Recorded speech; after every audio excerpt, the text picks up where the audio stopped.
podcast. Today, really excited to be joined by Andrew Wilder and Guy Guzner. Today, we're going to be discussing identity hygiene.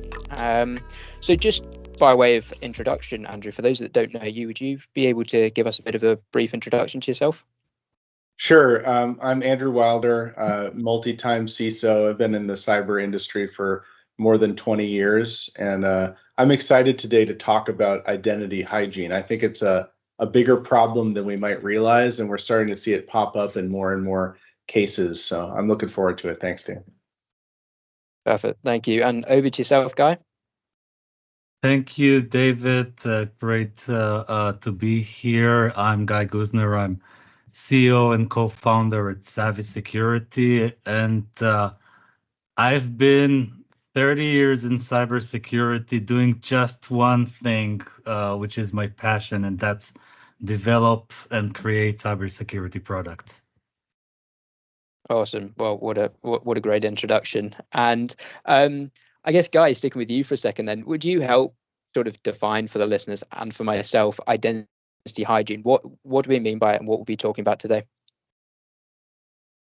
Let me take this one, Andrew. I think that when we're talking about identity hygiene, we're talking about some of the basic stuff that we all know that are important, but we still see, and this has been haunting me for the 30 years of my career, that we still see major security breaches happening because people are not taking care of their identity. Identity is those best practices of not using an easy to guess password, not reusing your passwords in different places, making sure that you have multi-factor authentication enabled.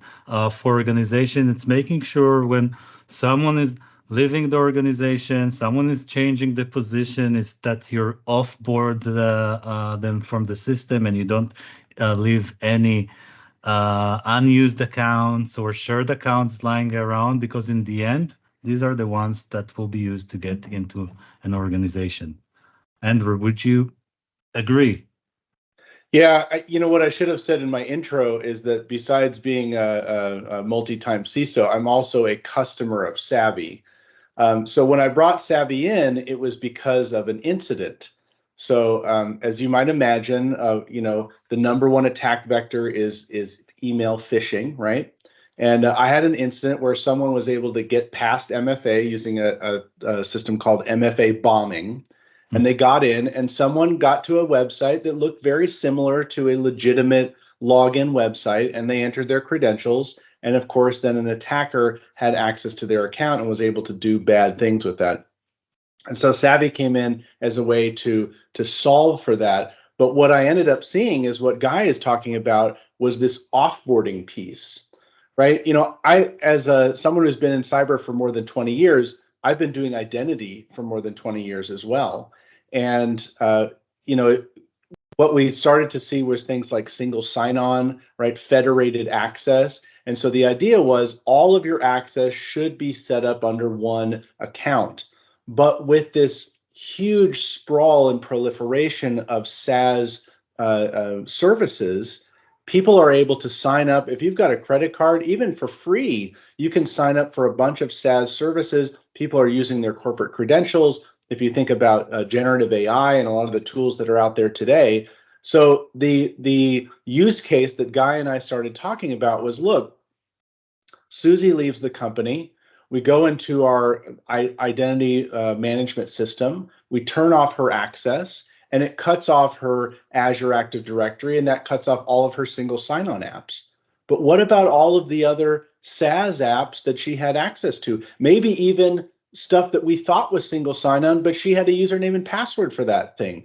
So we started to look at a lot of these things, and we found there were big gaps and big holes in the process for governance of those non-covered, those non-SSO, those non-federated accounts. And that's when we started seeing this and trying to fix that. I think it was a great thing. Awesome. Well, thanks for that. overview and that kind of that definition, obviously giving your first-hand experience working with Savvy there, Andrew. And you guys were kind enough to share with me an article of a recent hack on a US government agency.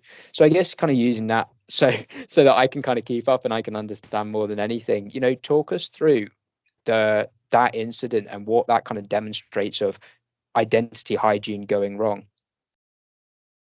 All right, so we're talking about an incident that was reported last month on a US government agency. The specific agency was not named in the report, but we know that this was a massive breach. And what was really interesting is how the attackers that are attributed to a nation-sponsored player. Obviously, when you talk about the government, the federal government, this is a target of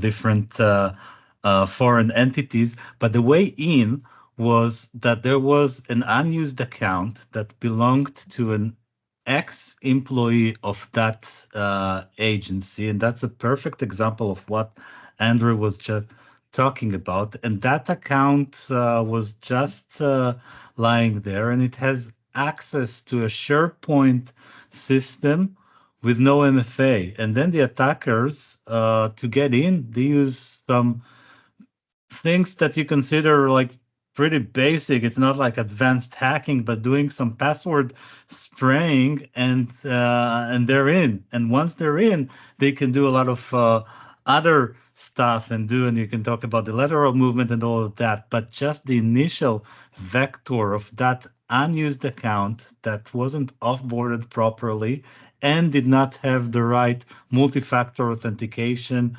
protection was enough to get into the U.S. government. I think that this is amazing that this is still happening.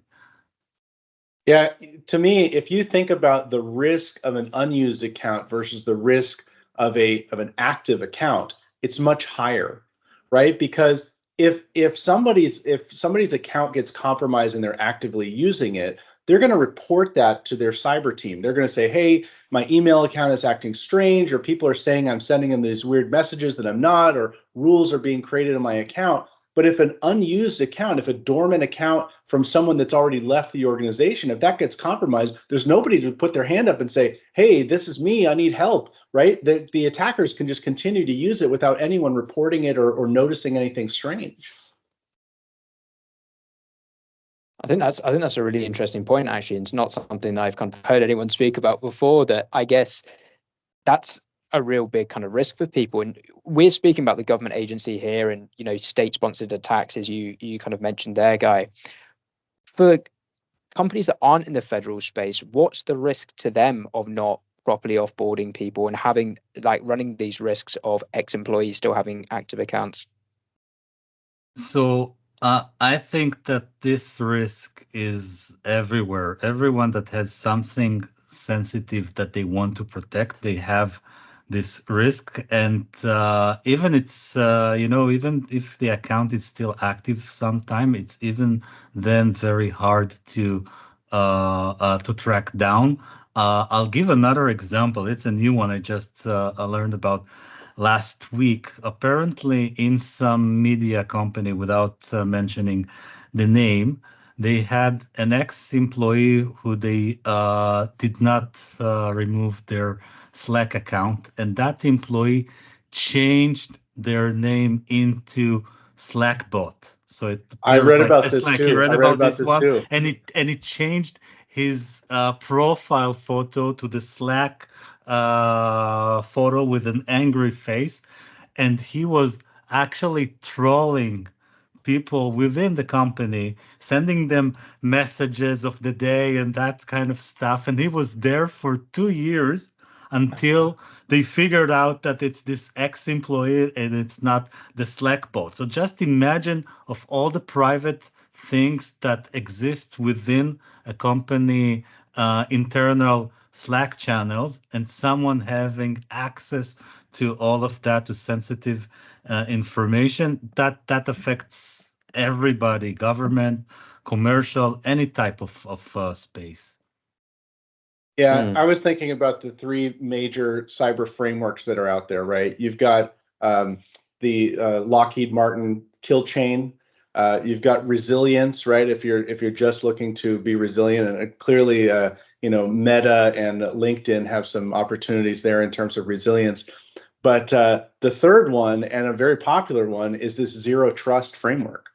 And if you're going to do zero trust, one of the big things that you have to do is identity. Identity is the new perimeter. There's no perimeter anymore. Everyone works from home, post-COVID, there's no real, you're not protecting inside of your network, you're protecting your data and your identities everywhere.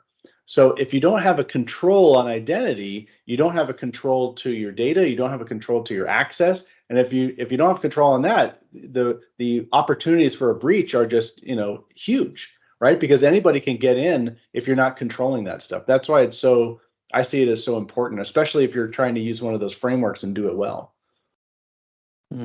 I think there's a common misconception, or at least from when I hear or kind of speak to leaders across cybersecurity, that talk about zero trust as being something that's maybe not right for them, that is something maybe that's reserved for people with highly classified information, maybe federal agencies or whatever. Could you kind of guys dispel that myth and talk about like what are the real benefits of zero trust and why should people maybe be considering that as a method?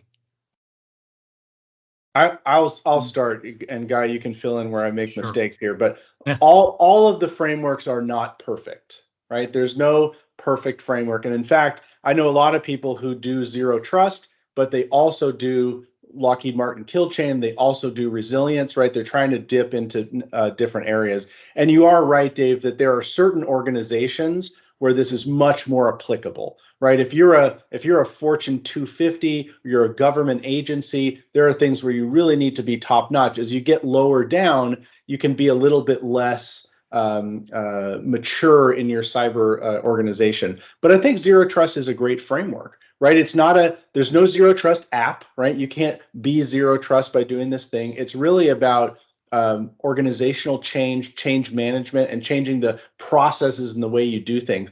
Too many times people get hung up on trying to use a tool to fix things. I think one of the things that I really liked about Savvy when we brought them in is a lot of it was process driven.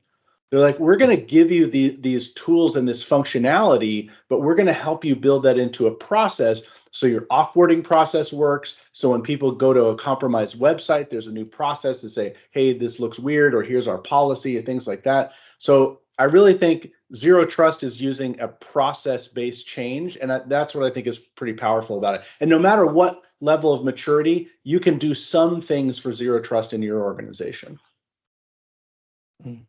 I think that this is a good point, and Andrew is pointing something I learned the hard way during 30 years in cybersecurity, is that you have frameworks and you have policies and you have documents, and but then there is the reality and what people are doing on a day-to-day basis, and in the end, people are trying to get stuff done. And if security is in the way, you will see people making exceptions. People are not following exactly the policy. People are not implementing the framework to its full extent when it comes into contradiction with employee productivity. So we have to make those decisions every day on how much do we go and do we try to be totally secure, and how much do we want to let people work. And the reality is something in the middle. And what I try to do with Savvy is understand that you can't solve everything with just technology. In the end, people will make decisions, and you need to support them to make those better decisions as you make them. There's no single framework or kind of a silver bullet that, say, oh, I do zero trust and that just solves everything. What you were talking about reminded me of a Gartner survey that I read.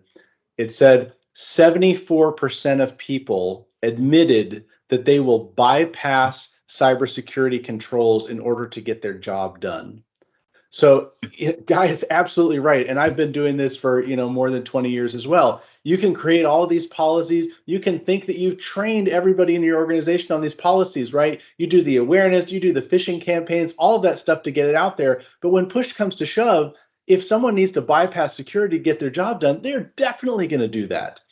I was talking to someone the other day, and they were talking about how we're trying to teach everybody to be a cybersecurity analyst.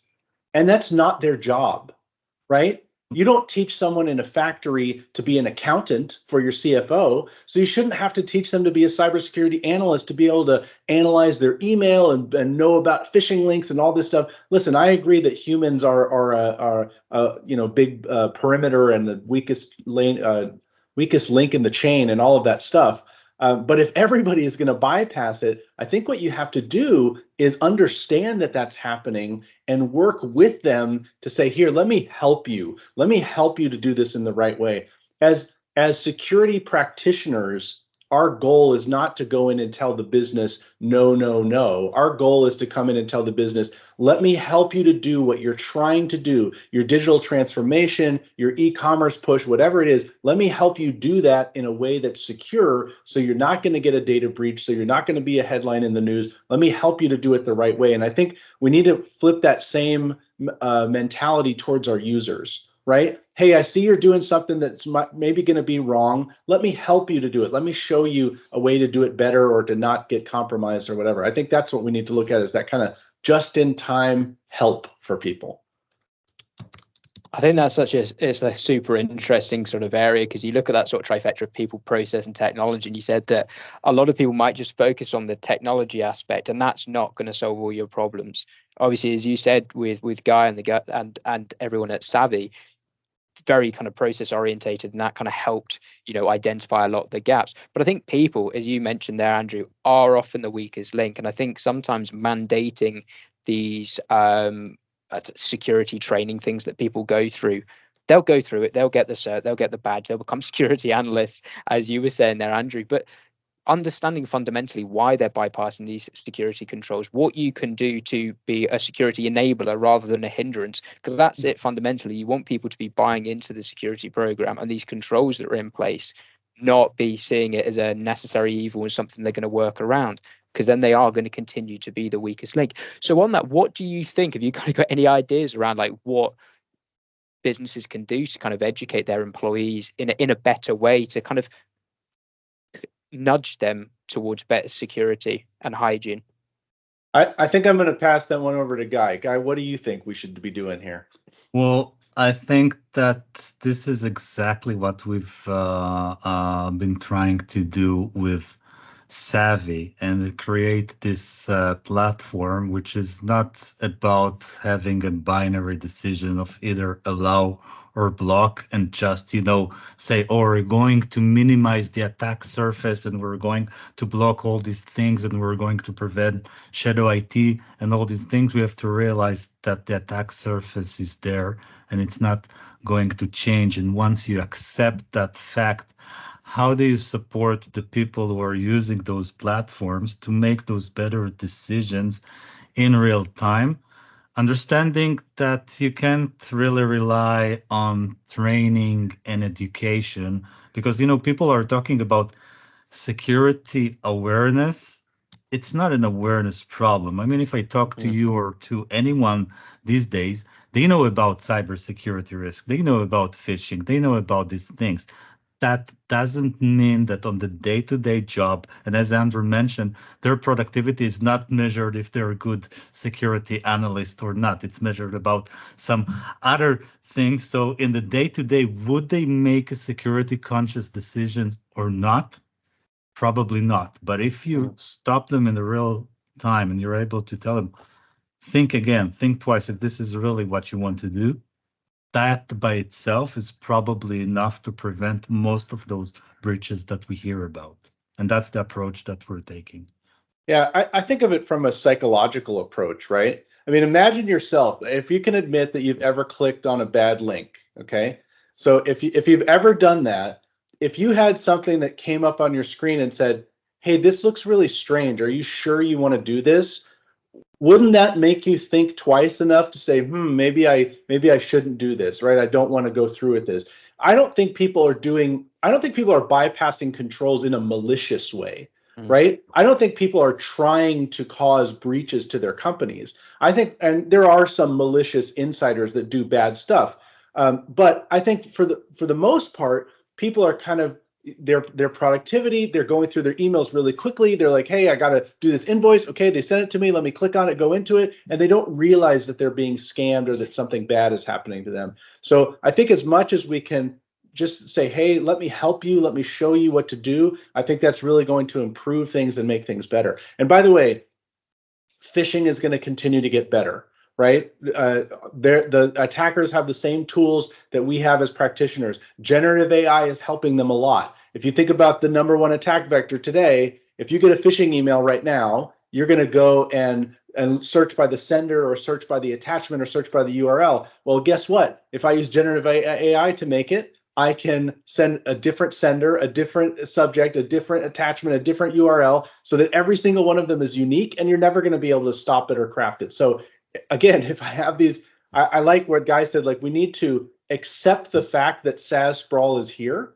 We're not going to put Pandora's box back in. I'm thinking about my friends who are trying to block Chat GPT in their enterprise. Like if you think 74% of people are not trying to get around it to figure out how to do it anyway, you're crazy. So you have to accept that it's there, and then you have to say, okay, now that it's here, what are we going to do about it? How are we going to help control it and make it better? And I think that's what Guy is talking about, that Savvy is doing, in that kind of just in time, let me help you mentality. I think that's powerful.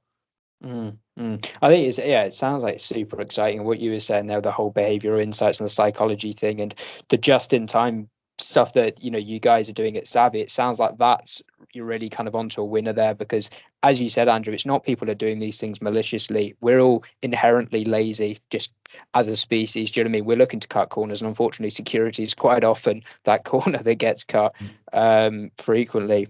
So I guess for the listeners, other than obviously directing them to Savvy, what sort of actionable tips do you have or takeaways do you have for them kind of considering how they can improve their security or their identity hygiene? So I'll let Guy answer this after me, because I think he has probably better stuff, and I want him to kind of wrap it up. But what I would ask yourself this question today is, when someone leaves the organization and you cut off their access, are you totally sure? Are you really sure that you cut off everything? Or do people still have access, like the Slackbot guy? Do people still have access to some cloud SaaS app that you weren't aware? Ask yourself that question. And if that's a risk to you, which I think it is, those unused former employee dormant accounts, whatever it is, if you have a problem with that, then you need to go out and find a solution for it, because that could come back to bite you.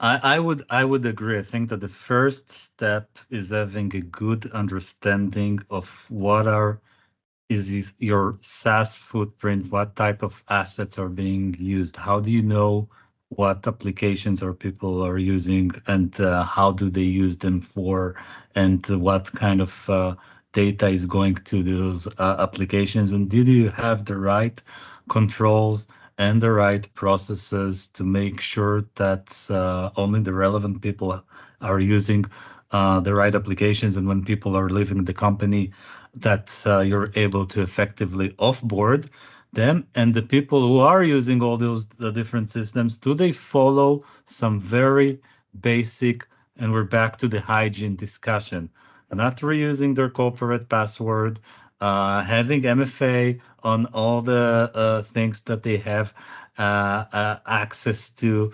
that you have the right credential management tools for this, and all these things that in the end, these are the basics, but this is where we see that people continually fall. Yep. Amazing. Some really interesting insights, and I think some very useful stuff for those people that probably do need to be thinking more seriously or taking their identity hygiene more seriously. So, guys, it's been an absolute pleasure having you on. I really appreciate your time, your kind of wisdom and expertise. Any final thoughts from either of the two of you? You go first, or? Yeah, I'll go first with this. So listen, I think this is an exciting topic, this kind of toxic combinations of access. Identity is the new perimeter. We talked about that before. If you're trying to do zero trust, you need to get this under control. I think there's some great stuff here, and ways that we can really change the way that we're doing things process-wise and not so much just tool and technology-wise. And I think that's something that we need to get our heads around. You're not going to be able to get a tool to fix everything. Sometimes you need to look at changing the process. And I think Savvy is one of the people that's doing that. From Awesome. my perspective, I think that we are living in an exciting time, that we're seeing more and more services being available through generative AI and evolving technology. And the companies and the individuals who are going to embrace that technology will gain advantages in the future. And that means that you need to embrace this change. You need to allow people to drive productivity. Don't just say no to stuff and say, oh, I will just block ChatGPT and those things. Think about how do you embrace those things, and how do you make sure that you use them with the basic hygiene. Awesome. Great insights, guys. Really appreciate it. Thanks for your time.